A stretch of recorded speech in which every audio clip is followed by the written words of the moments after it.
पहले रचा प्रारब्ध पाछे रचा शरीर, तुलसी चिंता त्यज के काहे धरे नदीर। कर्म विज्ञान सीखने की इच्छुक व जिज्ञासु सभी साधक साधिकाओं को मेरा हृदय से नमस्कार।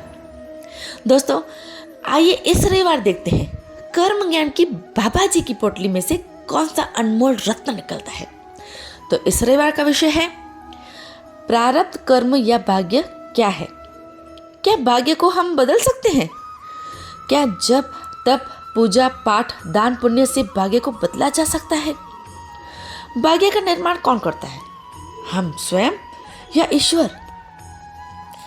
भाग्य के संघर्ष से पार पाने का क्या तरीका है? संचित कर्म या कर्मों का स्टॉक किसे कहते हैं?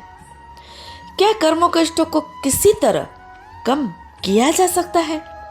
ऐसे बहुत सारे प्रश्नों के उत्तर जानिए इस लाइव लेक्चर के दौरान, जो होने जा रहा है कर्म ज्ञान के प्रखर ज्ञाता कर्मयोगी श्री डॉक्टर राजीव मिश्रा के द्वारा। बंधुओं, आज से पहले आपने भाग्य के बारे में बहुत कुछ सुना होगा। किसी ने कहा होगा सब लिखा हुआ है, तो किसी ने कहा होगा सब कुछ ईश्वर की मर्जी है। लेकिन आज पहली बार हम भाग्य को मानने की नहीं, कर्म ज्ञान की दृष्टि के समझने की कोशिश करेंगे।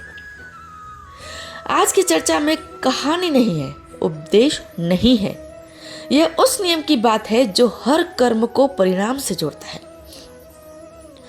कर्म ज्ञान कहता है यहाँ अच्छे या बुरे इंसान नहीं होते, यहाँ सिर्फ सही और गलत कर्म की प्रक्रिया होती है। लेक्चर के बाद अगर कुछ बदलेगा तो वो परिस्थिति नहीं, कर्म को देखने की आपकी दृष्टि बदलेगी। और याद रखिए, जिस दिन दृष्टि बदल जाती है उसी दिन कर्म बदलते हैं, भाग्य बदलना शुरू हो जाता है।